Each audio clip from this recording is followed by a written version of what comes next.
put him in 100 years? You know, he is a member. He is, okay. But he just won't come to I get it. I make sure he asked me there, are my dues up? I said, yeah, Pastor, I make sure your dues are up. Yeah, but I can't get you to come. I get it. Revivals is a tough act to follow.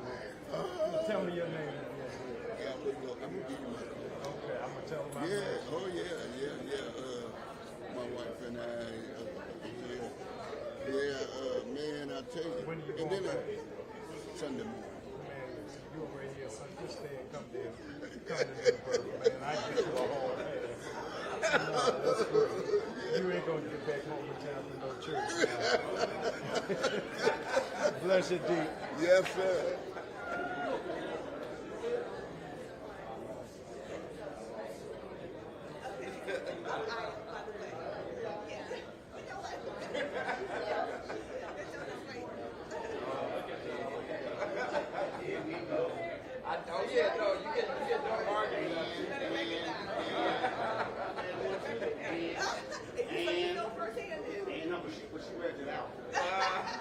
I was an alpha before she was a delta.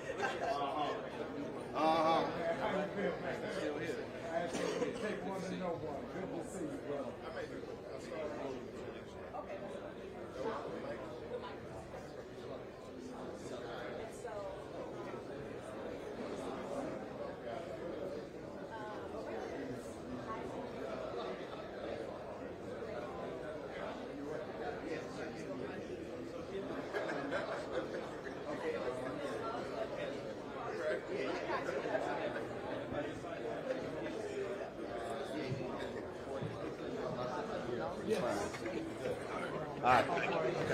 Good to see you.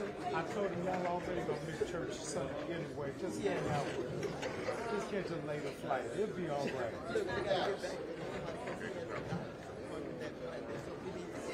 Oh no, absolutely. Don't have to miss that. Right. Absolutely.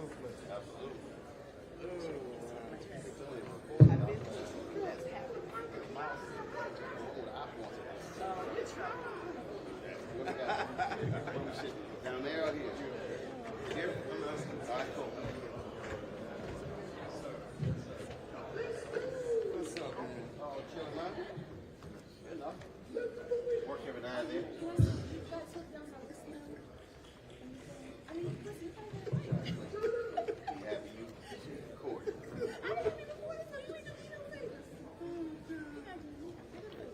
Y'all problematic, yo.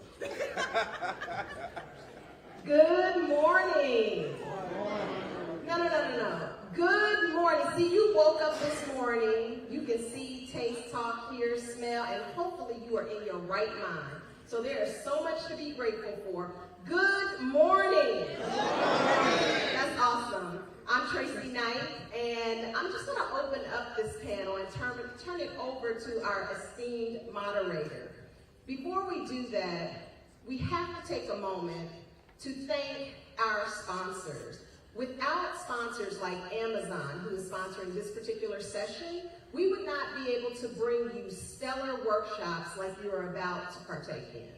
So Amazon, thank you so much for being a valuable investor in the 100, in the work that we're committed to. So, without further ado, welcome to the Empowering Black Voters to Overcome Systemic Attacks on DEI, Black History, and Societal Access. We're going to be in here for about 90 minutes. There will be about an hour panel discussion and about 30-minute Q&A. And I'm proud and elated to introduce my newest friend here, Antoine Seawright, who is a senior advisor for the Democratic National Convention.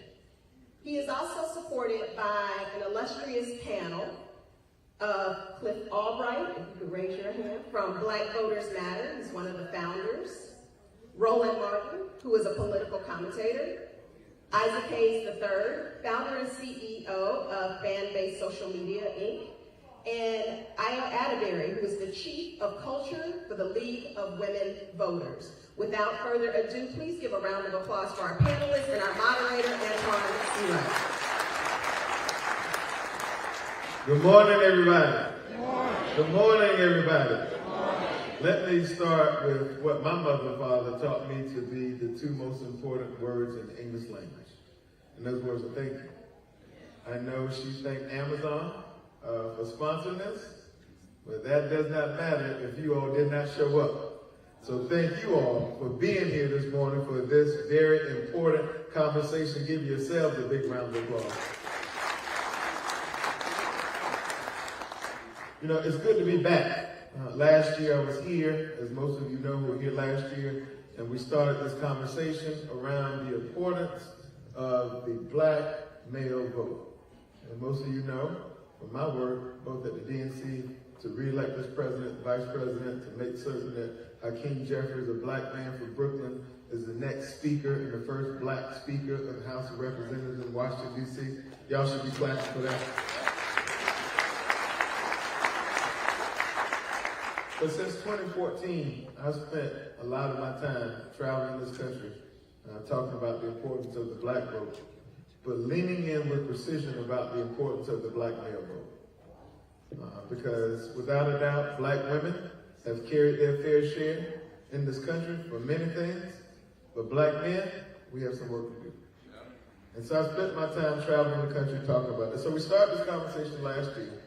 And like going to church, like going to the barbershop or the beauty parlor, the nail salon, like mowing your grass, you can't just do it once and think that's going to solve all your problems.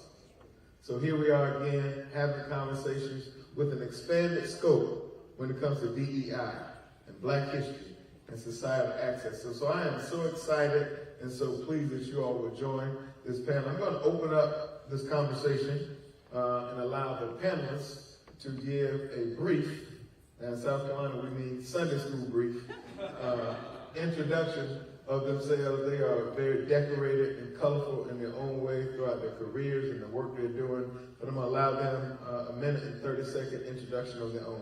I'll start here to my left. How you guys doing? Good morning. My name is Isaac Hayes III. I am the founder and CEO of Fanbase. I'm an Atlanta native, been here my entire life. 20 years in the music industry as a producer and songwriter, and I am the son of the late great Isaac Hayes. If anybody doesn't know who that is. Yes. Applause. You know, you say that, the next question is, can you say? If the world depends on what I can say, that's easy.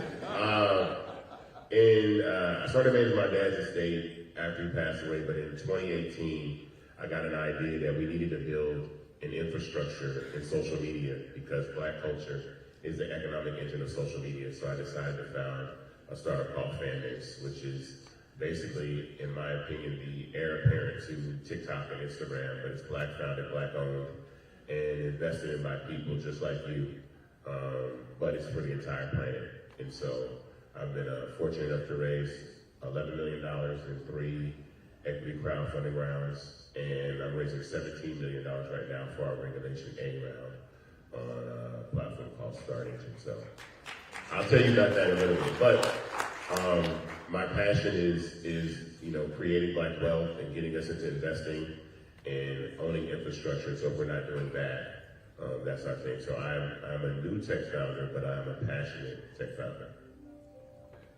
All right, thank you. And good morning, everyone. Ayo Atterbury here, the only woman on the panel this morning. Woo! And I am the chief of culture at the League of Women Voters. And how many ever heard of that organization? A few hands in the building, but it is an organization that is focused on defending democracy and empowering voters. In our role, it's a legacy organization, federated model. What does that mean? We have levels of league at the local level, the state level, and the federal level. And we are focused on DEI as a core tenet of our work. That's work that I lead as under in addition to governance and also membership. Why it's important for us? Because we do see it as a business case. The league is over 100 years old. It was founded with racist roots. Like if you trace any legacy organization in this country back, you're going to find that it had those are the beginnings. And the membership is most of our membership is over 60 years old, 80% white. And as you know, the American electorate looks like us. And if this organization is to last, then they must become more diverse and include those of us that look like us and others in this room to go move forward. And one of our goals is to abolish the Electoral College. Why? Because we know the Electoral College is a backstop, again, with racist roots. So that's the work that I lead, and it's, it has its challenges, but I'm glad to be here to talk to you all today because it's work that we need to do in this room. So we're gonna have a family conversation today, but I will bring an institutional lens to that conversation. Thank you. Don't give it a fire. Let me say this before I get into my intro, because we've been doing some work with the league over the past couple of years, and let me tell you, it is not your grandmama's league, all right? It is a different League of Women Voters, and they've been very much about it and being in the streets with us. Let me make sure I'm in the right place real quick. Let me see if y'all can help me out. When I say black voters, you say matter. Black voters. Matter. Black voters. Matter. All right. So I'm Cliff Albright, co-founder and executive director of Black Voters Matter. We are a power-building organization. We are not just a voting organization. We are a power-building organization, but we know that voting is one of the most important tools that we have to build power. But we also support a wide range of other work around a variety of issues, everything from economic justice to environmental justice, obviously voting rights, housing, you name it, healthcare. We organize around these issues because we know that's how you mobilize our folks to participate in elections, right? Not just by talking about the voting process, but by talking about the issues that our communities care about, talk about the issues that affect our families every day of the year. That's why we do this work all throughout the year, not just 2 weeks before an election, but all throughout the year. We call it the 365 work. And so a big part of that work that we do, as I said, is also fighting for voting rights. We've been involved in trying to get, and I'm sure we'll talk about a little bit later on, the key legislation that, we need across the country, the John Lewis Voting Rights Advancement Act, the Freedom to Vote Act. We'll talk about that some more. But the other thing that we do is we travel around the country motivating people as we drive around in what we call the blackest bus in America. Any of y'all ever seen the Black Voters Matter bus anywhere? Seen it on TV maybe, or maybe in your communities? Because we know that we've got to energize our folks again to get them to participate in these elections. And I'll pass it on the road. All right, glad to be here. I'm the only one on the panel. Yeah, the 100 Black men. 70 brothers gonna be on panel of the Delta Convention. Yeah, let's see what happens then. Glad to be here. Tracy said I'm a political commentator, and I'm like, yeah, but I'm actually host of Roland Martin Unfiltered, also founder of Black Star Network, and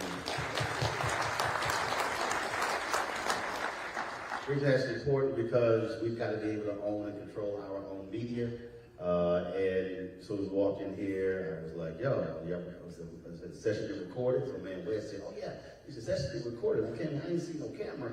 I was like, all right, give me 5 minutes. So when you own it, you do what you want. So all y'all folks know we're not here. We're live streaming this right now. Go to our YouTube channel, go to the Black Star Network app. But again, that's why it's important, because we got to stop talking just to the room. There are other people out here who need to hear what we're talking about. And so that's why streaming this is important. So we're doing that right now. So look forward to this conversation. And glad to be back at 100 Black Men of America Conference. Y'all give it up for this esteemed panel. Y'all all right out there? If y'all all right, say I'm all right. All right. Say we all right. We all right. Say we gonna be all right. Roland, I'm gonna start with you if you don't mind. During the 2016 election, you, me, and others went around the country and said, it's not about Trump and Clinton. This is about the opportunity to put at least 2 people on our nation's highest court. Not for 2 years, not for 4 years, but for a lifetime. The same sentiment we feel out here now, oh, I'm frustrated, I'm mad, I'm pissed off, I'm not motivated, was lingering in. Trump wins, he put not 1, not 2, but 3 extremists on the nation's highest court that will be there for the next 50 to 60 years. As a result of that, things that we care about have now, and they're no longer under attack, they're dead. DEI. Can you tie the knot all together, Roland, about how the elections and the courts and DEI have come full circle? Well, literally, as we sit here, Supreme Court just came down with their ruling regarding bump stocks. So the folks the cities that passed those rules banning bump stocks, they just declared those laws to be unconstitutional. So now they're allowing that. And so this is a far right-wing Supreme Court, but it wasn't just 3 Supreme Court justices. Remember, the last 2 years of the Obama-Biden presidency, Mitch McConnell held up 100 judicial nominations. So the reason Trump was able to appoint 237 federal judges, because 100 of them were supposed to be appointed when Obama was president, but they actually held it up. And so when you talk about our electorate, you have to understand power. How do you control power? When it comes to judges, that's the White House and the Senate. And so it's not just focused this year on, well, Biden, Trump. You got to focus on Sherrod Brown in Ohio, Tester in Montana, the races in Arizona and Nevada. Those are critically important because if you don't control the Senate, then you can't confirm the judges. And so what we have to recognize is we actually have to go back, I believe in back in the future. We have to go back to what happened during the Black Freedom Movement, some call it Civil Rights Movement. We had freedom schools.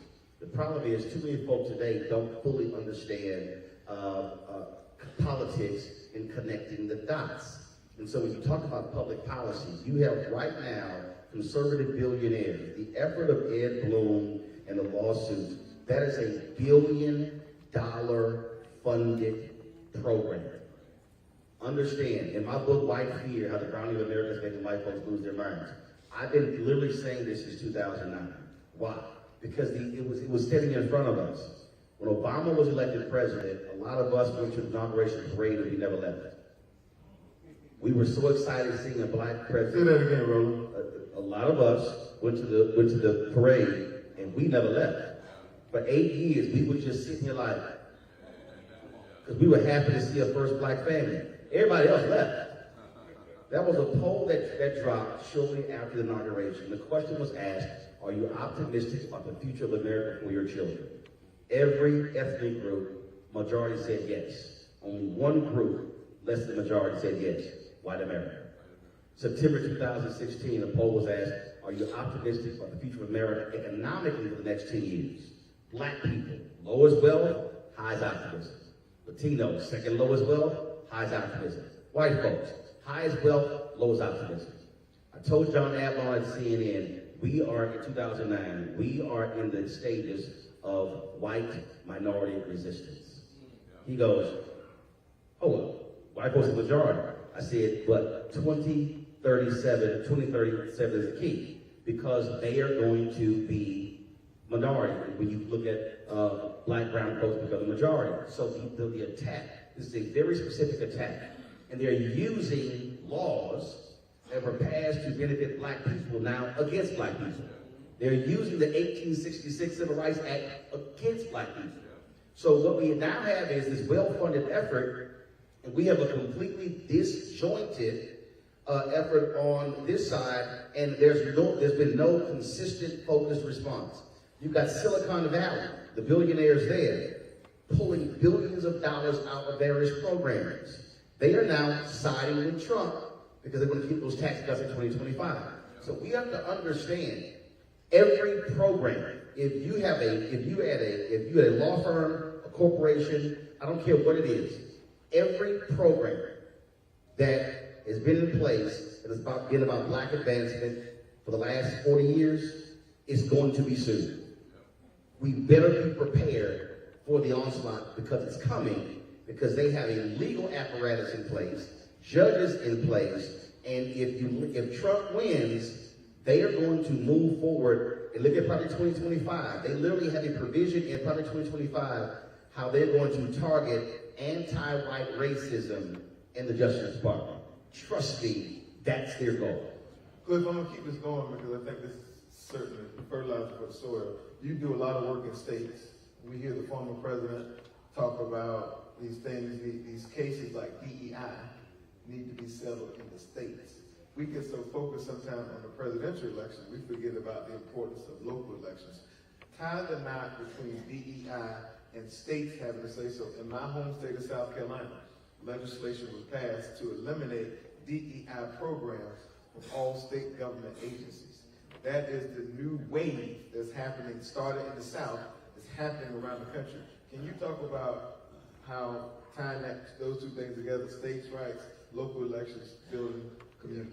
No, it's a great question. I mean, the first thing I have to say on that is, when they say things like that, like, oh, we wanted to go back to the states the same way they said that about abortion rights, right?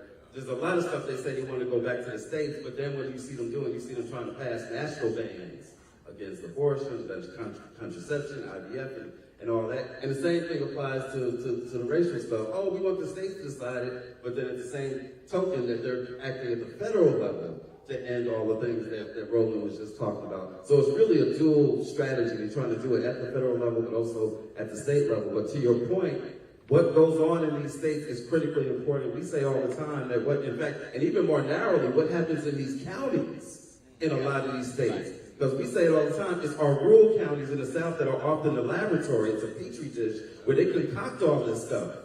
And then they take it statewide.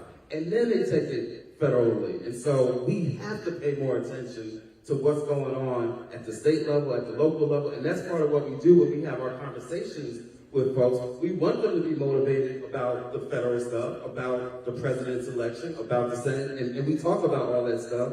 But for some people, especially folks, not necessarily like the folks in this room, folks that aren't regularly engaged, right? For folks that aren't super voters, the best way to get them involved, the on-ramp, is usually something local. It's that local ballot issue, that local referendum, right? Or maybe it's that local state house seat, because what's going on in these state legislatures, y'all, is crazy. Banning books, banning education, banning AP, all the other stuff. So we have got to have conversations that connects all these dots, that lets folks know, yes, we got to be involved at the presidential level, and we got to get accurate information about what's going on with the presidential election. We got to be involved at the Senate level, but we got to be having conversations about what's going on at the state and local level, because again, for some people, that's going to be the thing that actually is the hook that gets them more directly involved. Cliff, my mentor, my political father, Jim Clyburn, always says the closer your government is to you, the more important it is for you. And so we've got to fine-tune our focus a bit as we plow forward going into November and Novembers to come. To our dear sister who came to disrupt this black man conversation. I know black women have always historically been disruptors. And she's further proof of that. Look, when we talk about the attacks on DEI, when we know because of this president and this historic vice president, black women are in roles and positions that they did not even have the sense to pray about or pray for. We also know that black women own more businesses than ever before in the history of this country, and all the great trends that are happening because of black women. But at the same time, when DEI is under attack, black women are under attack.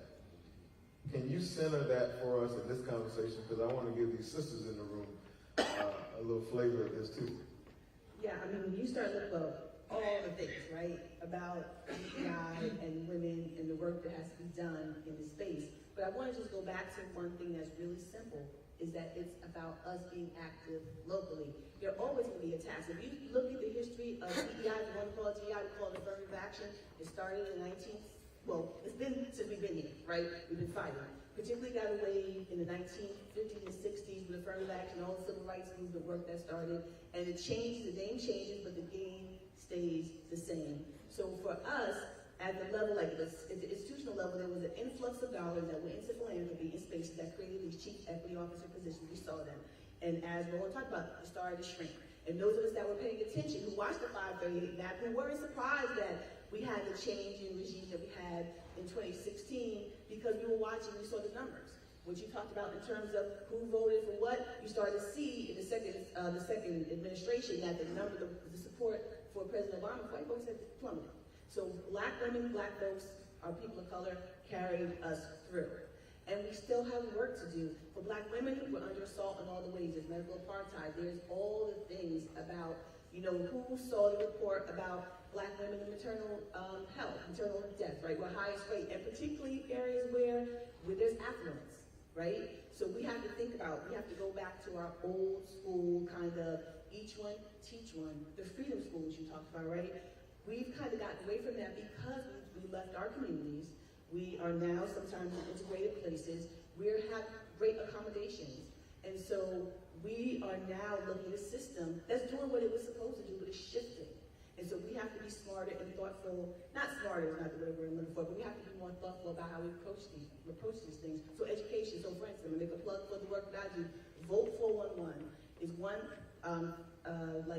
thing that we have for the League of Women Voters, where you can go get information about what's happening in your community, understanding the issues, and being active locally. Who's on their PTSA? Who goes to their city council meetings? Right? Like those things, and they apply to Black women, they apply to all of us.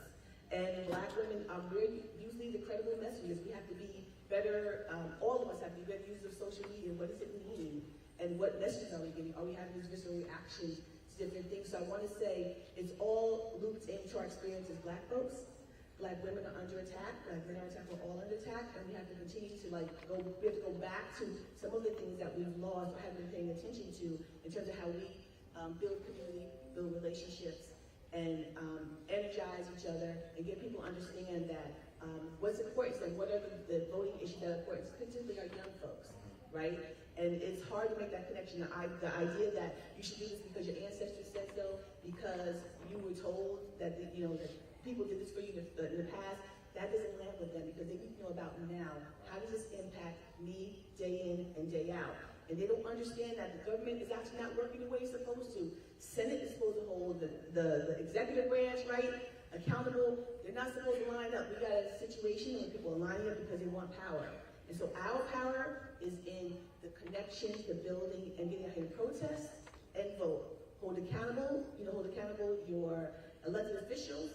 As Ron talked about, we still celebrated, but we didn't do the other part of it, which is we need to be out here continuing to push. That's what's next for us. We can't take our foot off the pedal because the system is running away from us. And we've got to go back to some basics about how we actually build civic engagement. Thank you. To Alden Hayes, the brother who can sing on the panel. No romance without finance. No romance without finance. Political romance, social finance, you name it. No romance without finance. When we talk about these attacks on DEI, there's a financial component to it that hits us harder in the wallet than it does other communities. Can you lay the groundwork for that? Elaborate further, because I want to make sure I target. If the University of Florida eliminates the DEI jobs, that means some Black person is out of the job. Correct. When George Floyd was died, millions of dollars were pledged to billions were pledged to DEI programs. Most of that money never showed up in the mailbox. The financial component. That money was supposed to be allocated to programs that impact our community. The money never showed up. They eliminated jobs. Round the circle, if you will, about the financial implications when programs like DEI are under attack or eliminated. Well, see, I don't know okay, I'll say this. I understand diversity, equity, inclusion, but I also question that because I'm someone that's lived in Atlanta my entire life. I don't know, anybody in here from Atlanta, like live here, raise your hand. Anybody? Okay, cool. So it's not very many people. I want to tell you this. Living in the city of Atlanta my entire life, I've never felt like a minority. Never. Never one day. It gives you a different perspective, a different energy. I've never felt second to a white person ever in my entire life. I don't know what that feels like. And that's a different energy that you have. When you don't live in a city like Atlanta, I say you grow up with something called like a minority existence or a minority mindset, understanding that white supremacy runs everything, and you fall second, third in place or whatever, and try to fight your way through that. A lot of times, that is a big waste of time, a big hurdle that we don't really, we spend decades trying to permeate, and it doesn't necessarily work out. I saw myself as a young man see a city like Atlanta that was crafted from religious leaders leaving the church and going into politics. You gotta remember, Dr. King was assassinated in '68. We had the first Black mayor in '73 with Maynard Jackson. So we went from the church to politics because I'm pretty certain that the statement was basically, or the ideology was, we can march to our feet or soar and bleed, but if we don't change laws, then they're going to just pick us off one by one and nothing's going to change. And so Atlanta is a carefully crafted, beautiful city based on black power, black political power. And even, William Hartsfield in this might have been 1940, 45, warned the white community of Buckhead that the black community of Atlanta was coming, and that they're going to be black voters. And so for me, when I think about DEI, I understand that, but that's trying to be included in something as opposed to creating our own. And so, okay, this is where I got. Here we go. No, this Here we go. No, this is where data has to also explain this. Okay. 1972, black people were getting 0.0012% of all city contracts. Oh yeah. So when Mayor Jackson comes in, says, listen, tumbleweeds will be going down the airport runways before they be built. 100%. So black political power drove black economics. Right. The problem, though, we've seen this in the last 3 election cycles. Atlanta's almost had a white mayor. Yeah. So part of the problem is that when we talk about black political power, and Cliff is seeing this all the time, what we're seeing is the last 5 elections, black turnout has gone down. You had a high with Obama in 2008. Then in 2009, we actually had a 9-point gap between black men and black women. Mm-hmm. So you see the decrease in turnout. So the problem is, what is happening is, because we're not voting our numbers, what's then happening is we're actually about to start losing power. So the power, so you take folks who are 65 older, they vote at the highest. Yeah. They also self-identify as Democrats. Yeah. Then you go 55, 64, then you go 45, 54. Once you drop below 45, the voter turnout drops, self-identification drops. So now the problem is we are living in places where our turnout is 18, 20, 22, 26, and so that's going to impact the economics. Well, And remember, even though Atlanta has been the black Mecca, the white folks in the state capitol, they're trying to take that airport. And the same thing, they're trying to take the Chokwe, Lumumba, and Jackson. So what is happening is, in southern states, they're seeing these black economic power bases, and now they're using their power from the state level to try to erode that power. And so black folks in Atlanta got to be real careful. let me finish. I hear you. So, what I wanted to say was that blueprint that was created by Maynard when he came up with like the minority participation contracts in the city of Atlanta, like we see less than 1% around the nation. Atlanta has been up to 33 to 40% of minority participation in contracting, and that is a huge deal because you got to think about this. This is one stat that I remember former Mayor Kasim Reed talked about. He said that the Atlanta airport makes $6 billion a year in concession revenue. A sticker done, food, anything. 33% of that by law has to go into the pockets of black people.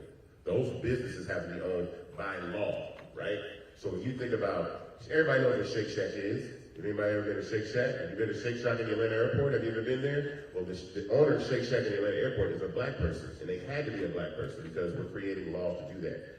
My point is that if we don't start to duplicate that model and spread it out statewide over other states, back and forth, we are going to lose. So when we talk about DEI, I think we also have to concentrate our power, our voting power, and then spread it. Because I say this all the time. I don't want to offend anybody, but if Los Angeles County is a 6% black population, you're never going to get nothing passed in Los Angeles County if you're a black person. What I do say is that when people have opportunities to move and concentrate their power, like Jackson, Mississippi, right?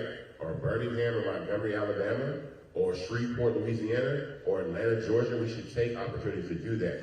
My only issue with that is we do get into the tough conversation of, are we willing to do what it takes to make those types of changes? So these are some of the challenges we have when we have these discussions in our community, right? Because and it's valid points on all sides. Part of the challenge that we see is, when we make the economic argument around, whether it's Atlanta as a black Mecca or some of the other cities, the part that we lose is this: Atlanta's also got one of the worst ratios of wealth to poverty, right? Even within the black community, right?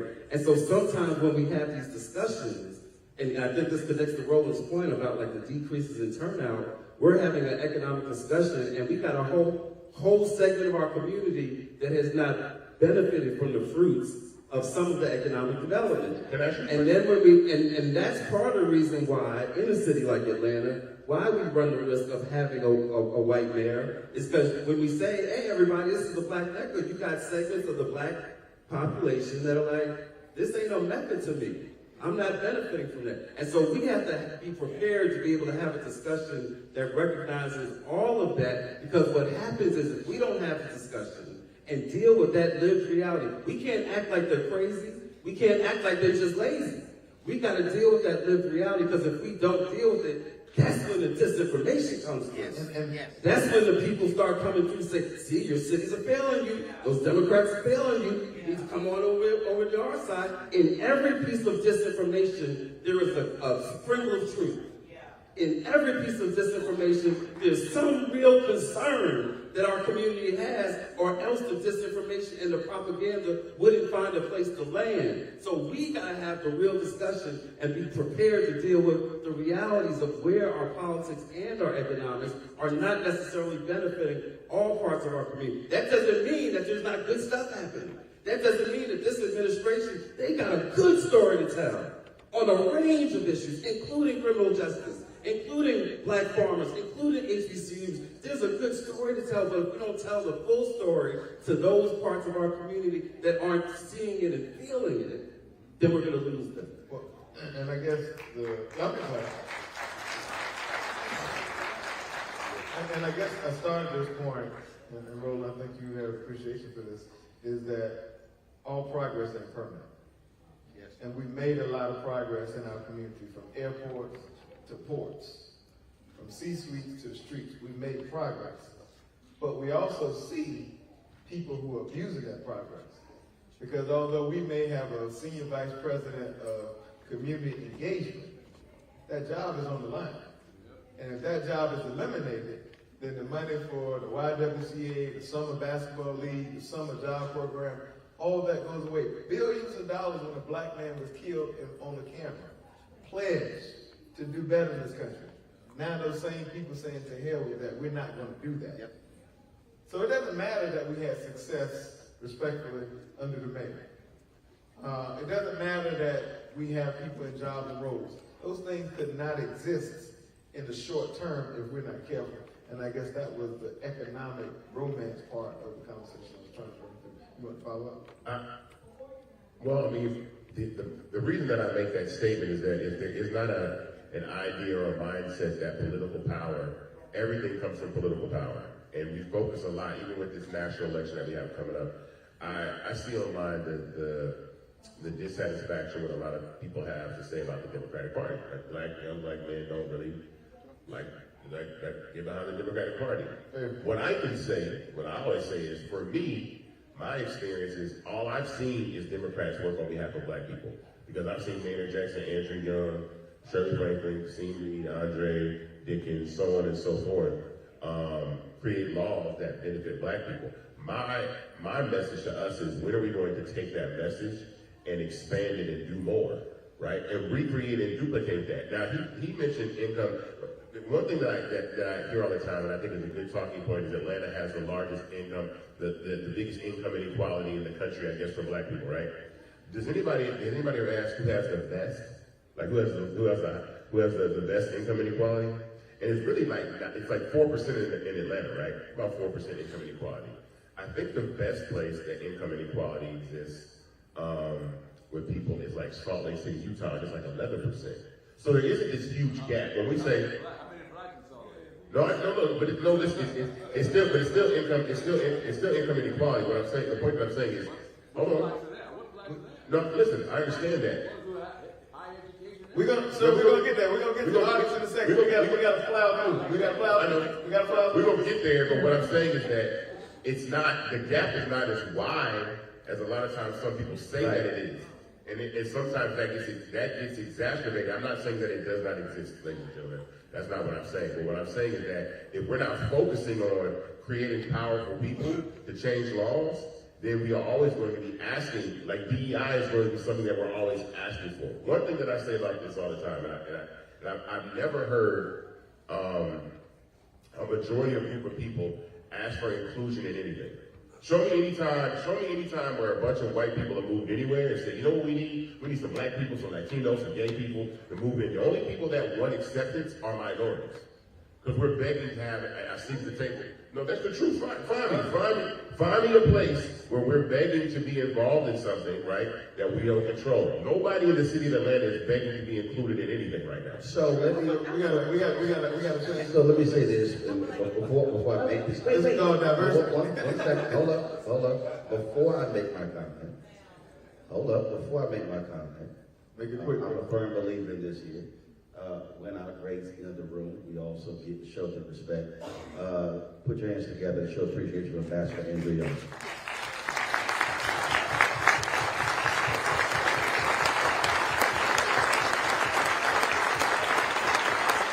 The good alpha man right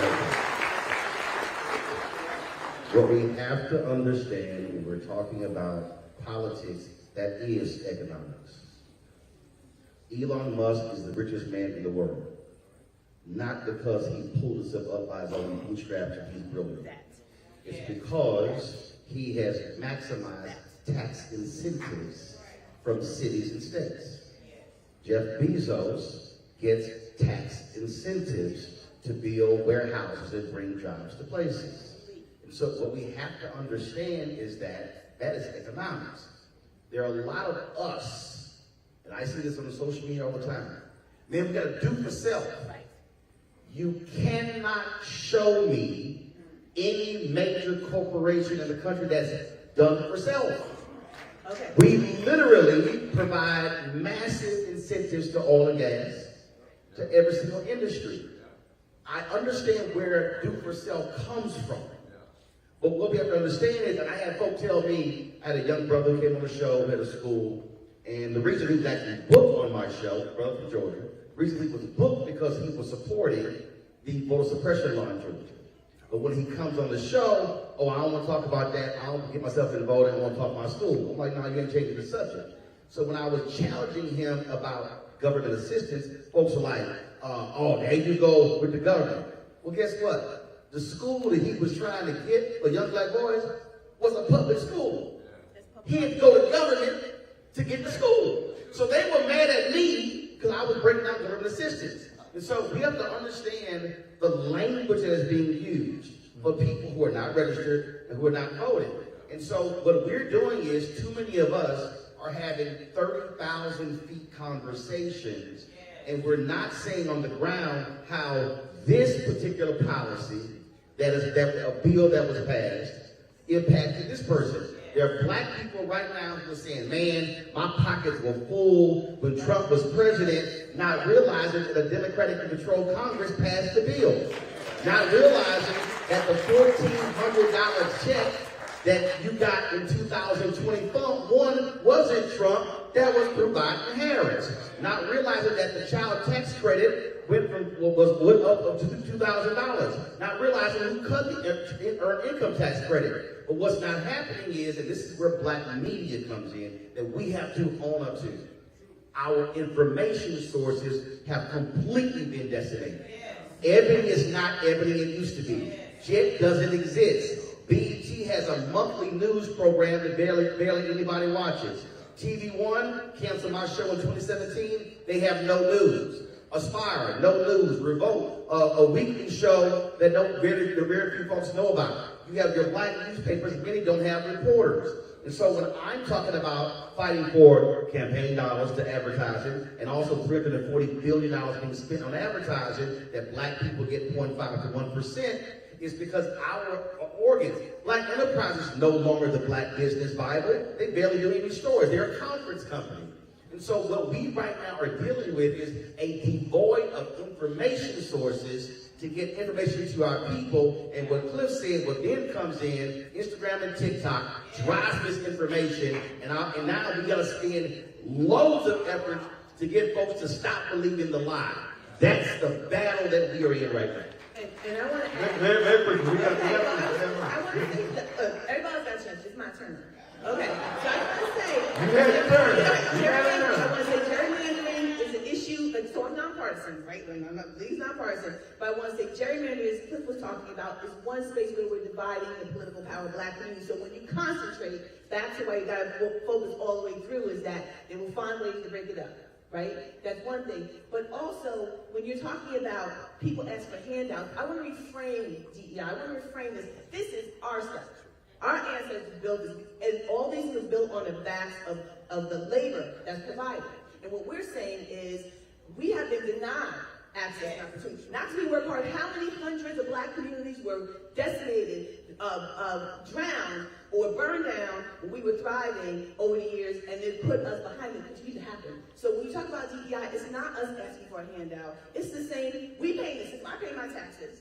We pay taxes. Part of us pay more. Most of us pay more taxes than our billionaire folks who get government assistance. But because they're on the upside, they get their money before the system. Those that get on the outside of the system, you're talking about taking money from, taking their money out of the system. So what I'm saying is, this is about us building power and talking about what we deserve, what we've been denied, and now we've been moving forward to take that. That's all I'm saying about that. We're gonna plow through these next set of questions here and try to get through as many as we can. Cliff, you flirted with it, let's state it. Misinformation, disinformation down south, we call it lies. Black people are the #1 targets for it, in particular online, where I'm told by some of the research we've gotten back at the DNC that 60% of all people are now getting their information online. Traditional TV's out the window. Roland, you kind of touched on that.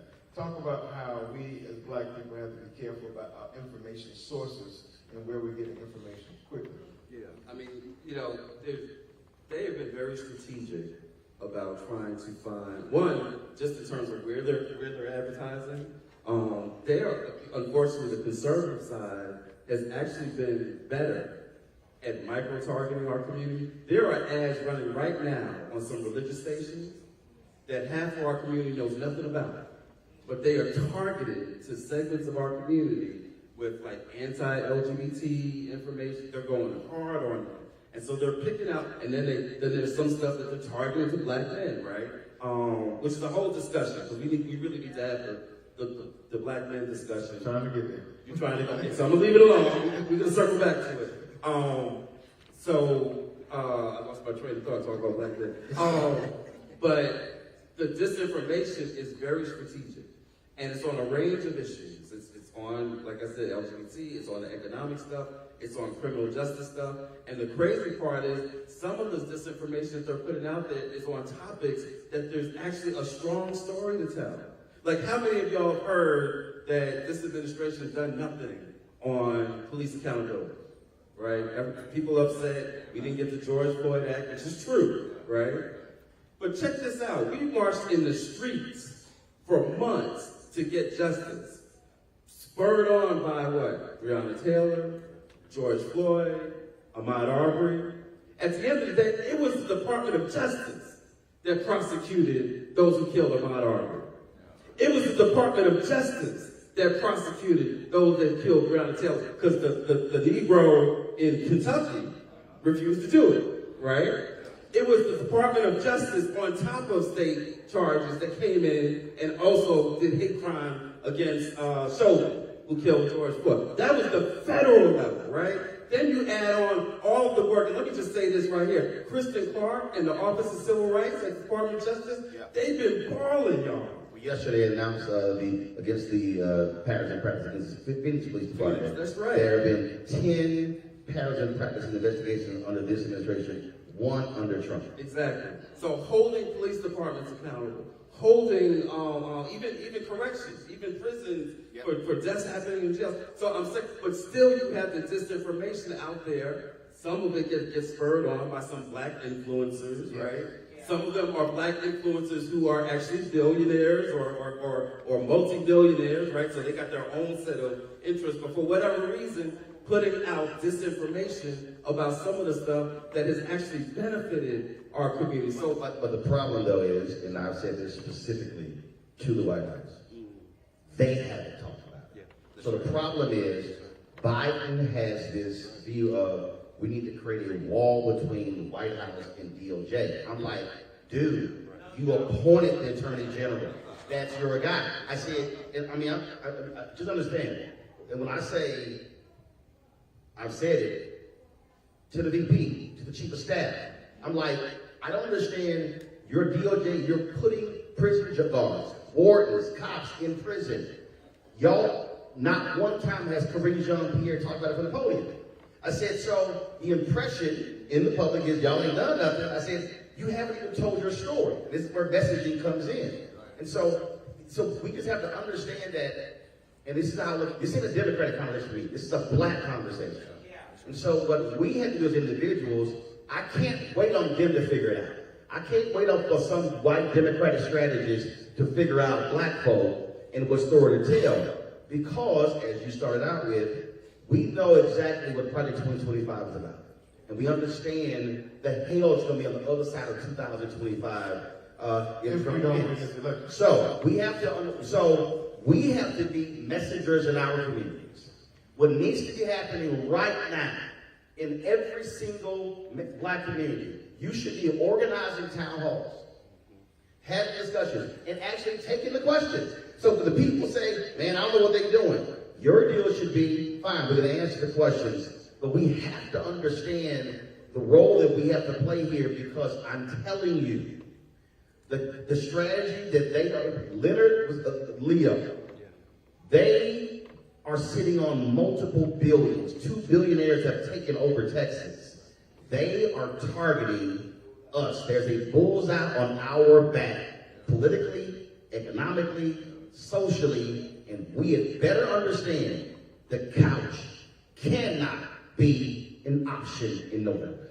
And when we get to the next steps, real quick, when we get to the next steps, we'll talk about things that everybody in this room can do, but one of the things I want y'all to do in the meantime, and we'll circle back to it, if y'all can scan that QR code up there that says Black Voters, scan them both, right? But if you can scan the one that says Black Voters Matter, it'll take you to the site, and we'll talk more about what everybody in this room can do, because guess what? Everybody in this room is an organizer. Yep. Everybody in this room is a messenger. I'm gonna come to you quickly. Your wheelhouse is the online space. We know that's a growing space. We also know there's an education gap when it comes to our community. Can you briefly touch on how we got to catch up in that front? Well, I think one of the things that we've done with Fanbase is we've done a partnership with Propel, which is a nonprofit powered by the Southern Company and Apple for HBCUs. And so we have the first ever social media platform HBCU partnership. So no, they've done partnerships before, but I want to make sure that we are empowering the youth and educating them on actually the skills that are going to move forward in America, in this country, in the world with AI and technology, the things that we're behind. Trade skills are always going to be something that are totally important and impactful, but I want to make sure that we're teaching young people about what's coming, because AI is going to eliminate a lot of jobs, but there's going to have to be people that are prompters, there are going to be people that understand this place, this field, and the technology that we even use at Fanbase is garnering AI. So we have a lot of young people that work for us. I want to make sure that we are empowering the next generation of young people to be able to handle the onslaught of, the evaporation of the workforce. I say that one of the things that, why I even created the company is so that I wanted to turn every single person on the planet into a business. One of the things that I love about Fanbase is that you can have a follower, but you can also have a subscriber to anything that you want. And it gives a person the ability to build a business just off having a social media platform to create content and monetize. That's any type of content. I know we've seen it before, but there's been a lot of things that we've done that revolutionize social media as far as even the way that you can actually purchase subscriptions and so on and so forth. And so if we are looking at the technology sector, and I think all of this for me boils down to building multi-billion-dollar companies, and I'll say this for us, is educating people on building multi-billion-dollar companies and exiting. I said this before, that Facebook has a market cap of like 1.3 trillion. TikTok has a market cap of $350 billion, but where do we own any of these platforms? These platforms don't work without our dances, our clapbacks, our songs, our skits, our comedy, but we're exploited. But on the cap table, in the boardroom, who owns these companies? And so I can proudly say that I can have a conversation with any of the CEOs of any of these companies and say, I dare you to say that your apps don't work without black people. And they don't work without black people. And so my point is, like, if we don't own infrastructure, right? And so this is the thing about, the conversation that I think is most important, is that these tech companies are fueled by already wealthy individuals that come from money. Like Jeff Bezos, he started Amazon with $100,000, I think, from his father-in-law, right? Elon Musk's father had money, Trump's father had money. So if we're not building opportunities to create generational wealth through technology, and I know real estate is one thing and retail investing is another, but when we scale these businesses and we're not creating infrastructures that we own, what we typically do is we add our energy to an infrastructure and then they monetize it. One of the first things, everybody knows who Grandmaster Flash is, and I gotta say this. Everybody knows who Grandmaster Flash is. The first time that Grandmaster Flash DJ'd on 2 turntables and a mixer, somebody should have pulled him to the side and said, don't show another person what you just showed me. Let's go figure out how to build turntables and mixers. Because everybody that's gonna do this is going to need the infrastructure to do it. Fast forward to today, Pioneer, Technics, Serato, they own the DJ industry, and they've literally created a piece of hardware off his idea. He's the one that put the 2 turntables and the mixer together and do that. Now you got the DJ industry is like a $16 billion a year industry. That industry should be owned by Grandmaster Flash. He should own that industry. So I'm in the business of creating infrastructures rather than being customers to our creations. Antoine, we also have to challenge our organizations. We are literally steps, and was it this floor, Ambassador Young, where Dr. King spoke, 1967, the last essay it was right here. Okay, that speaks where do we go from here? 1967, August of 1967. I got it on my phone. One of the most important, I dare say, the most important program that Dr. King initiated, actually came from Reverend Leon Sullivan, was breadbasket. The problem that we are operating is we are walking around a thinking report without realizing that we're actually driving the market share of any of these companies. The reason you had a significant number of black millionaires created by breadbasket is because they leveraged black people to say, if you do not do business with us, we won't do business with you. It wasn't just that speech in August of 1967. He literally said the exact same thing on April 3rd, 1968. Why am I saying organizations? We have significant organizations, Divine Nine, 2 million plus members, 100 black men. We can run down the line. How are our organizations leveraging our power to force those corporations to spend the billions they promised after George Floyd? We're not. So what's happening is, when we are sitting here, oh, why aren't they doing this here? But we're not moving as a collective. Again, if you go listen to the April 3rd, 68 speech at Mason Temple, Dr. King talks about collective. So part of this deal is, if we're talking about building more black millionaires and billionaires and building black business with capacity, that means we have to begin to operate as a collective. We have to have our organizations. The problem right now is too many of our organizations are operating insular, their own business, and not thinking outside of that. You do not have a single black organization that has taken the lead to challenge corporate America by saying, you made the promises of billions of dollars, where's the money? You know why? Because our major civil rights groups got significant money, NAACP about 140 million, Urban League in excess of 100 million, Black Lives Matter was about 90 million, and other organizations, and folks were satisfied. The problem with that is, and I'm just going to use Pepsi as this ain't got nothing to do with Coca-Cola in Atlanta, but I need us to understand money. PepsiCo did a deal with the National Urban League to stand up black restaurants, 5 years, $10 million. I absolutely support it. PepsiCo wants to drive $100 million in receipts to black-owned restaurants. I can support the idea. The problem is they can't track it. So how you know you're going to drive it? PepsiCo spends $3 billion a year on marketing.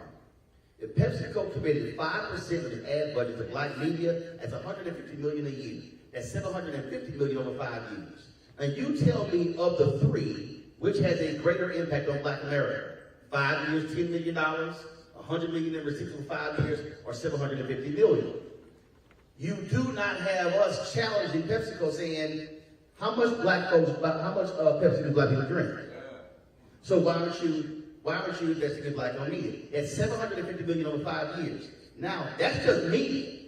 Take that and now apply it to 30 other corporations. We need black organizations to stop being focused on internal business, stop being focused on a company writing them a check for a banquet, and saying, we are here to drive billions of dollars to black people, because when we do that, then we can actually sponsor the damn breakfast. To the sister right here, so she start yelling and screaming at us again. Education. Yes, I wanted to say, like, it's all about education, right? And it's so important. The reason why they're pulling back a little bit of education they had about Black history, which is American history, it's not separate and apart from, but we've allowed it to be segmented that way. We have to think about education all the way up the chain into understanding civics, understanding how money works, financial literacy. Someone mentioned financial literacy earlier, but understanding how money works. And for us at the League and just in general voting rights space, lacking the understanding of how policies impact neighborhoods, how policies impact individuals, and that's because people aren't getting that day for day, and we can't, as we talked about earlier, you can't forget about our folks on the ground because they're suffering the most. And I want to say, as we think about this going forward, this idea of collective action is really important. It's something we haven't practiced in a long time, right? And we need to do that because we are individual organizations focused on our bottom line because we're 501c3s, and philanthropy created this. Philanthropy created this space of, like, I'm giving you, Black Lives Matter, 5%, right? If 5% was supposed to be the floor, it was never supposed to be the ceiling. It became the ceiling, it was supposed to be the floor. And so it's like... Black Lead only get 5. We get 0.5. Yes, 0.5. And that's the fearless fund. We're not even going to go there with that. But, you know, it's thinking about education in a large spectrum, but it begins with us touching young people and helping them understand the value for them, and then spreading out. So it's each one teach one, each one reach one, organize at the individual level, thinking about the community level with organizations, because we at the League, we partner with Black Lives Matter. We partner with SPLC. We're looking to the future, into like just specific about the elections coming up. We gonna talk about it? Can I just say something about that real quick? You can. Okay, we're thinking about like what you're gonna encounter. AI robocalls. Who's ready? Who's prepared for that? The voter purging that's going to take place. Who is all those pieces? The mass purging, the voter intimidation, the challenges. We want to make sure folks not only are front and understand the issues that are coming and why it's important for them to go, what is in their self-interest, but also be prepared for the obstacles that are going to be put in their way. And the obstacles, we talk about people being lazy and being apathetic, but that's not what this is. This is about people, this voter suppression is about paying you low wages, not giving you PTO, and then closing the polls, limit the polls in your area so you can't get there. And we have to just make people understand, help them put a voting plan together come this fall. That's what I want to say there. Y'all give it up for this family.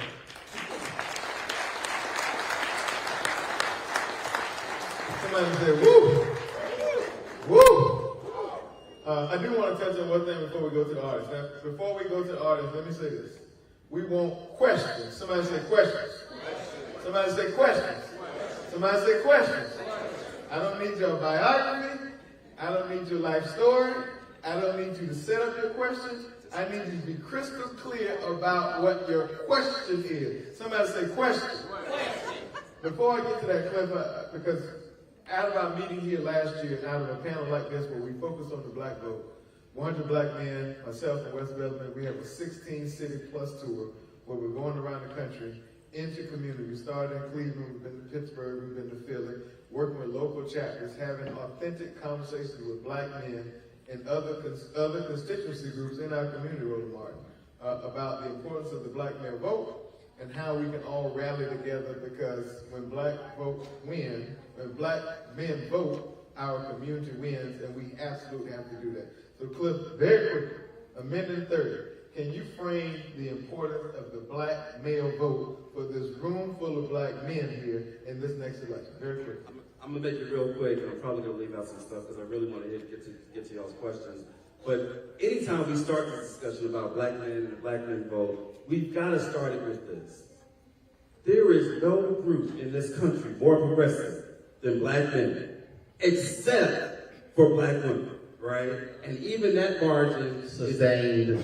and so we need to start the conversation there, because too often, y'all see all these headlines, y'all see all these polls, what's wrong with black men, they switching, they doing this, they doing that. And so we can't start the discussion from a place where we are lacking.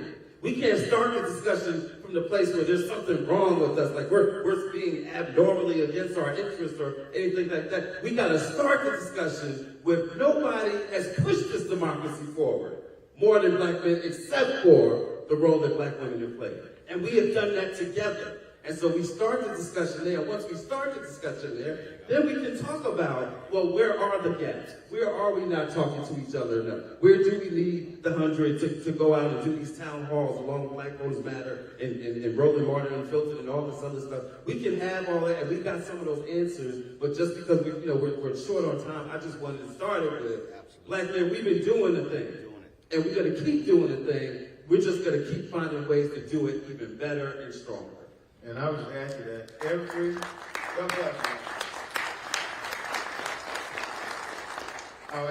every social movement in this country, arguably in the world, has been fueled by black people being on the front line, leading that effort. This moment that we're in, where we have to plow forward, should be no different. When we talk about the power of the black vote, it's black men and black women, not one or the other. Because there is a strategy out there to divide us. To say that black women are the only ones who are doing it, or they're the only ones who can do it, or that black men are somehow or another drifting to support a white supremacist by the name of Donald Trump. We can't let that narrative seep into our community. We have challenges, yes, but we can't let that narrative seep into our community as if it's a reality. Questions? Somebody say questions. Questions. Quickly with your question. There you go. What would you say, or what is your suggestion when you feel like DEI is being used as a weapon against you, as a double-edged sword? So I had to have a friend write. So I would say the language used is historically marginalized communities. That we have a system in play that advantage, like it has the cumulative advantage of whiteness and the cumulative disadvantage of blackness. We don't have to say, just say, we're talking about historically marginalized communities. It's not because we just are, again, it is about making space for everyone, and historically marginalized communities have been denied, and we're talking about access because we're not included, and we need to be represented in the space in the same representation we have in the community, in the demographic. I also need us to not fall for the DEI okey doke. Now remember, if you read Ellis Cose's book, The Rage of the Privileged Class, today's DEI person was the 90s and the 2000s global diversity officers. Yes. Before the global diversity officer in the 70s and 80s, it was the vice president for community affairs. That was the Negro who went to all the black events with big checks and small amounts. Okay? So understand, that's the history of this. So the problem is, what we do, we fall for, oh, I had a meeting with the head of DEI who has no budget, who has no P&L responsibility. So we have to not fall for the trap. A company that is real about DEI makes it a part of their P&L. A company where it's all about performative, that's the sin of black personality. But also keep in mind, 75% of all DEI jobs are held by folks white. So we can't get sucked into the DEI conversation, and also where we're the only ones fighting, and we also have to do this here. Now this might make some of y'all uncomfortable. There's been no group that has benefited more from affirmative action DEI than white women. And the problem is, right now, the folk who are fighting for DEI look like us because we haven't challenged enough white women to say, where the hell y'all at? Because y'all been getting paid, and we've been fighting for the program, but y'all sitting right here. So that has to, but I'm saying that has to happen in a broader way. Thank you, Roland. I'm gonna pull a Donald Trump on you and cut your mic. You can try. Good luck. Hey, my name is Ken Wainwright, and I wanted to ask just openly to be be able to partner with each of you because I work up at the Capitol. One and two initiatives that we were pushing was for a labor task force with African Americans to help African American men, women, being able to partner up and use technology to open up more jobs, especially for single parent mothers. One of the biggest problems that we face, and this is something I would love to get a comment from each of you, is that we had so-called pro-black, so-called pro-labor legislators who never made the time for us, even though we had the legislation and we put it together. And you had Republicans, unfortunately, who actually made time. I'm not Republican. I don't have a Republican vote in my body. But it was so disappointing to see our own people not make time for us. This is the question, because What's the question? is being able to partner up with this. What do you combat when there's legislators who are African Americans who are not making time when they're at that Capitol, but they're over there campaigning as if they're pushing for us? I think the question is, what do you say to hold black legislators accountable and folks accountable who are in the Capitol, who advocate and fight for programs?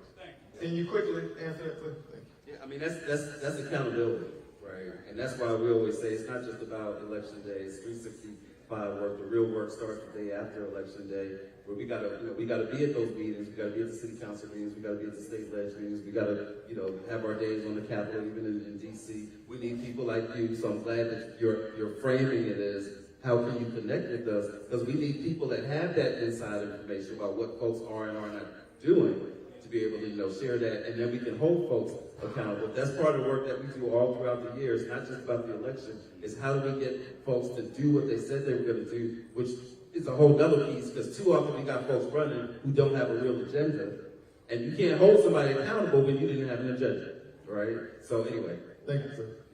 Good afternoon. Simplest Chocolate, you said earlier that we have work to do at the Democratic Party to get black men. My question is, there's work to do, but there's nothing out there for a straight black male on the platform for me. When I talk to other black males, they say ain't nothing for me, so why I need to go? Well, I'm glad you brought that up. He said there's nothing from me. His question is from a platform perspective, what's the agenda for black men? I'm glad you brought that up. And I'll answer it. So, I heard the straight part, but I'm not going to deal with that. I'll deal with that. Yeah, because we got to deal with it. I want to answer the general question. Yeah. The black male agenda. So we are working on the campaign and the White House putting out a straightforward black male agenda in the next couple weeks or so. And you will be able to see that, hear that, share that, but also that's for the next 4 years, but we have to remind folks what's been done these past 4 years. And I think because part of the information gap as I've been traveling the country is, if I ask the question, can you name 2 things that the Biden-Harris administration has done for black people, most people can't do that. And so it's a double task. Educate, but also inform about it. But Antoine, ask him, what are your 3 issues? What are your 3? 3 things you care about. Well, what are your 3? I can't hear. Prison reform. Okay, prison reform. Abortion, I do care about, but it's not the biggest thing for me. Okay. Reproductive freedom. Okay. And I care about economic wealth. Okay, you care about economic wealth. First thing, what this administration did, which Obama did as well, they unbundled federal contracts where Republicans bundled those contracts. 2, they've had 3 successive years where you had an increase in the number of black-owned businesses and also resources being driven to those businesses. That's actually happened. Now, when you say prison reform, I've done every time they've thrown a warden or a jailer in prison, I've done the story. They have imprisoned more corrections officers and wardens in the last 4 years than in the previous 3-4 administrations. Last point, when you talk about issue of reproductive rights, that's also a privacy issue. We have to understand that the reproductive fight ain't just about abortion. The ruling the other day is in there. They are also going to be going after birth control. They're going after any number of things. So they're going after in vitro fertilization. So we need to understand, don't get something to somebody else's deal. Say, those are your 3 things. What have they actually done on those 3 things? They've actually done this stuff. What you need is the information to back it up when you talk to the folks. And let me just tell you on the economic piece, cut black child poverty in half by 50%. There was up to $7,500 checks that came by way of the American Rescue Plan. That's the fancy language for it. That came from Joe Biden and Kamala Harris. That $100 billion went to save and rescue small black and brown business during the pandemic. That came from the Biden-Harris administration. The executive order that Cliff mentioned, where we banned the federal chokehold, banned no-knock warrants, held police departments accountable like the one in Phoenix that was just announced yesterday. That's because of an executive order by the president. When you talk about reproductive freedom, the black woman vice president, who we will hear from shortly, has been on the front line advocating for what this White House has done by way of the executive order. But we cannot do that unless we have a House and a Senate who will give the president something to sign into law to codify these things into law. So again, there's a lot to be done, but we've got to give you the information to be empowered to talk about it.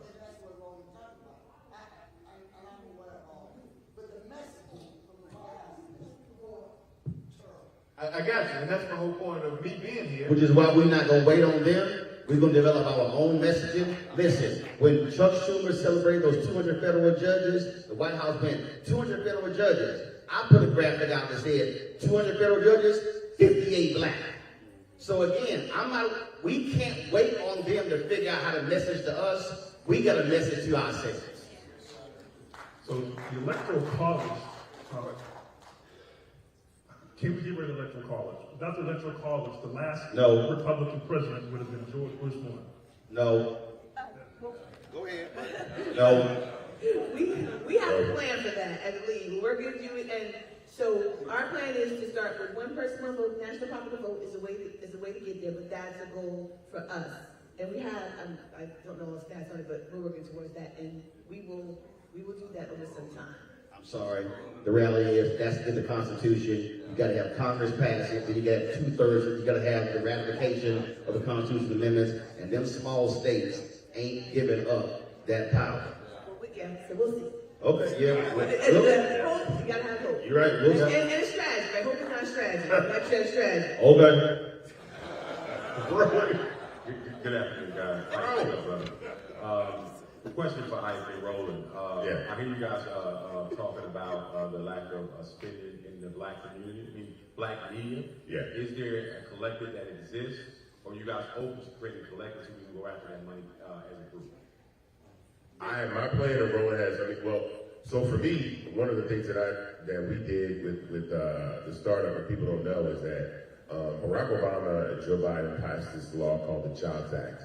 And it basically eliminated the accredited investor role and allowed any person to invest in early stage startups in businesses. And so what that means is that if you have a business, you can go get funding from your community.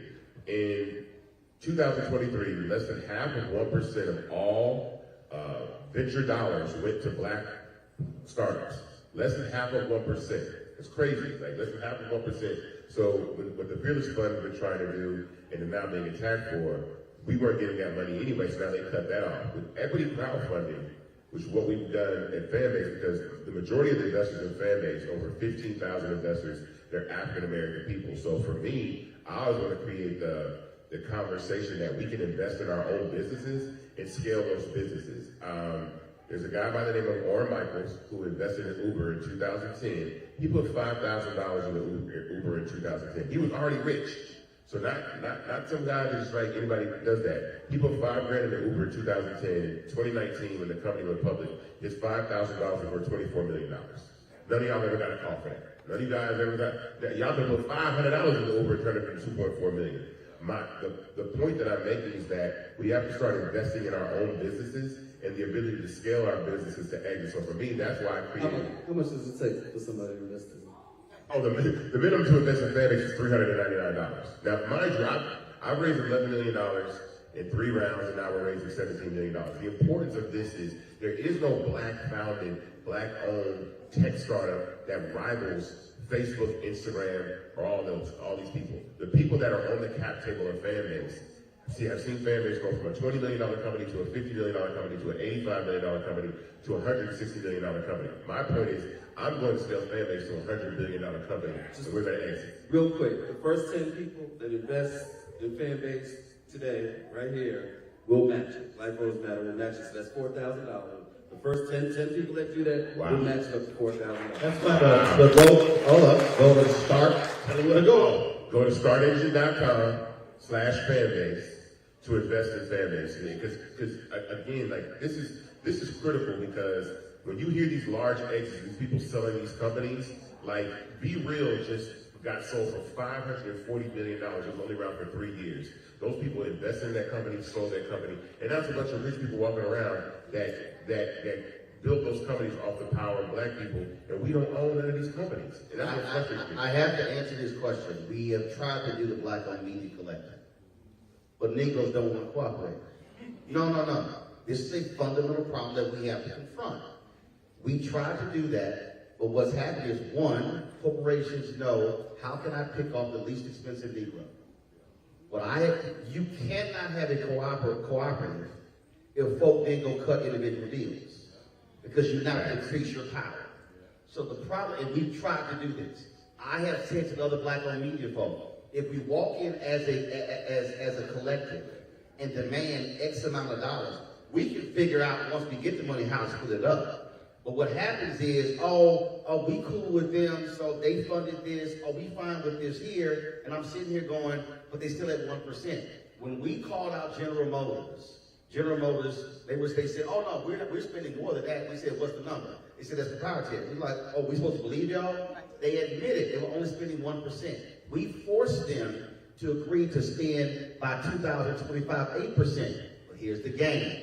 We made it clear that's black-owned media. They were like, no, diverse. I'm like, no, I'm speaking for black people. I'm not fighting for nobody else but black people. So we have got to learn in the black-owned media space, I'm not fighting for black targeting. I'm fighting for black-owned. There's a difference. And that's part of the problem. That's why we still are having an issue. And you know what happened? A lot of those companies got money after George Floyd's death. Guess what happened last year? Softening of the market, start pulling back. Then they calling me. I'm like, yo, I have been missing for 3 years. You should have stayed with the collective. Yeah. So that's the problem that we have, the inability for black folks to move as a collective, which is what King talked about April 3rd, 1960. I'm going to ask my panel to shorten the answers because we got a short amount of time and a few more questions. What's the question? Hi, my name is Kyla Mormon, and I think this is a good conversation, but a lot of times it's hard to begin the conversation and even get it past the question of, are people speak Trump and they're like, neither. How do we even approach conversations like that, especially for young people who feel really discouraged right now? Cliff, take that question quickly. One person answer. Cliff, take that. Real quick, the simple answer is, we don't start it with Trump or Biden. We don't start it with any candidate. We start the discussion with, and I think Roland asked the question to the brother, what is it you want? Like, what's important to you? What's the issue that you're passionate about? And we have a conversation. We center the person. We center our community, not the candidate, not the parties.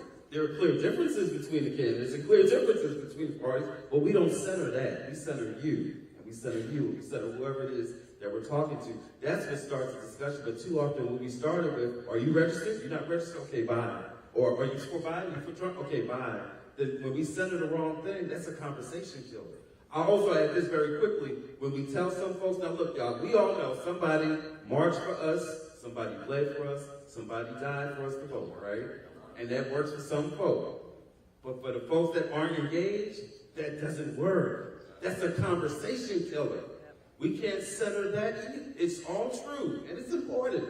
But when we start the conversation with that, that can be a conversation killer for the person that fundamentally wants to hear what's in it for me and my family and for my community. Where am I in this discussion versus the candidate, the party, or even the historical piece? But one of them will win. That's right. What's your question? Joseph Milwaukee. What can we do as 100 black men to actually get the younger people out to vote? Because the same message that's been portrayed to the millennials and up does not reflect. Hold on, what city you say you're from? Milwaukee, Wisconsin. Praise the Lord. Start right here. If 50,000 people in Milwaukee had voted in 2022, who voted in 2018, you have a black United States senator. So what you need to do when you go back to Milwaukee, take out young folks. You need to go back to Milwaukee and you can pull the data and look at the precincts Go look at the precincts, who voted in 2018 and who voted in 2022. You might look at a precinct that 300 registered voters, and you might see only 40 voted. You now know what doors to knock on. The problem, this is what we do. This is, and the only reason I'm speaking from this is my parents were civic club founders. What we do is we hope vote turnout. Then we say, well, let's throw a rally. The data is already right there. You can go back to Milwaukee, clip them, they got groups, they can pull the data and say, here are the low propensity voters, here are the high propensity voters, here are the folks who used to vote and now vote, and that's where you target. This election is going to be on the margins. People talk about who won. Trump won in 2016 by 77,000 votes in 3 states.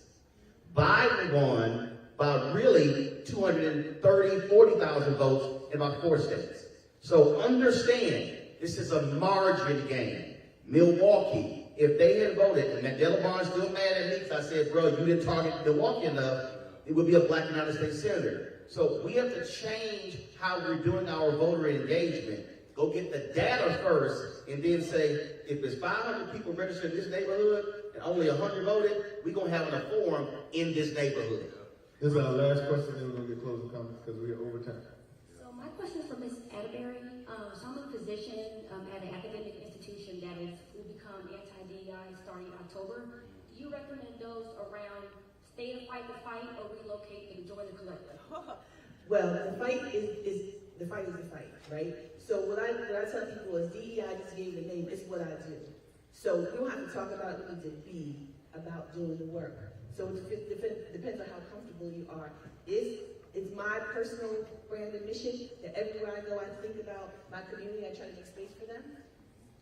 But I don't need the DEI logo to tell me to do that. So I just think that that's my answer there is, and what you feel comfortable, because, and as Ron said, what I'm talking to my folks about is we say it, and but I want you all to do it. I'm trying to make it in the work, not about the title.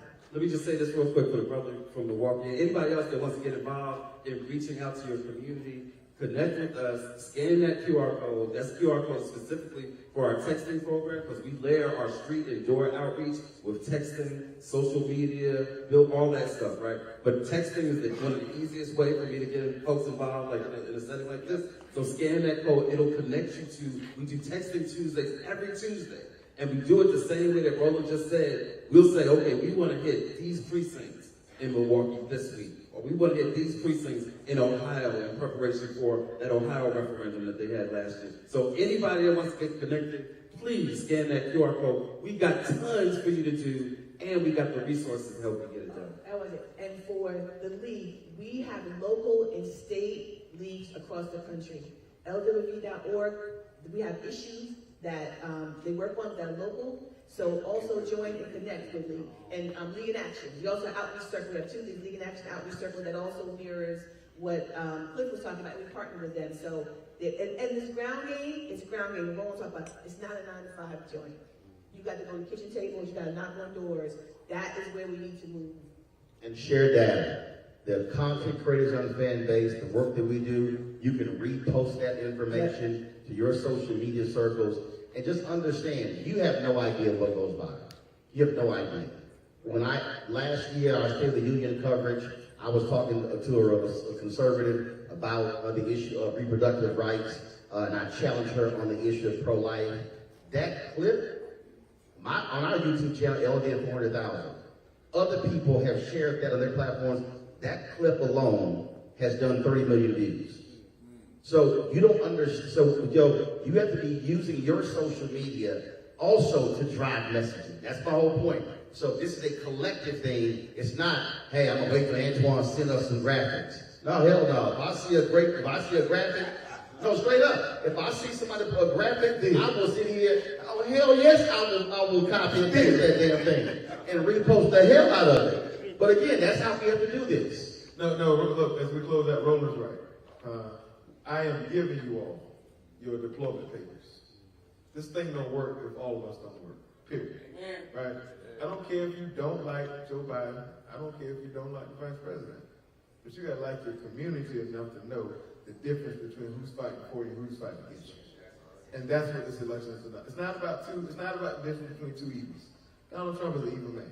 Amen. Joe Biden is not an evil man. You may not agree with him, but he's not an evil man. So let's not buy into these narratives, this misinformation that we hear online in our communities. Educate yourself. Don't be a fool, but exercise your ability to know and to vote, because that is what's going to move us forward. Y'all give this panel a big round of applause. Now, I need to follow instructions. I'm told there's a survey that you all can. Yes, they can download it if you have the app on your phone. If you have the app on your phone, download the survey. Give us high marks. What app? What the one like minute? The conference app. The conference app.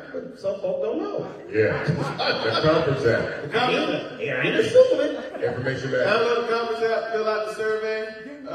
Thank you all for being here. We look forward to seeing you next year, but certainly we'll see you all next door as we welcome the first black woman vice president of these United States.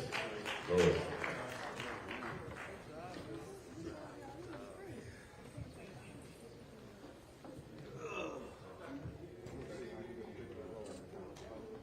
StartNation.com/fanpage. Sorry, it's this QR code, so if you scan that QR code, you should be able to do that. Yeah. Yeah. Okay, go. You got I started with what you actually think it Yeah. Yeah, $3.99 minimum. He's going to match up to 10 people, so like $4,000. 10 individuals invested.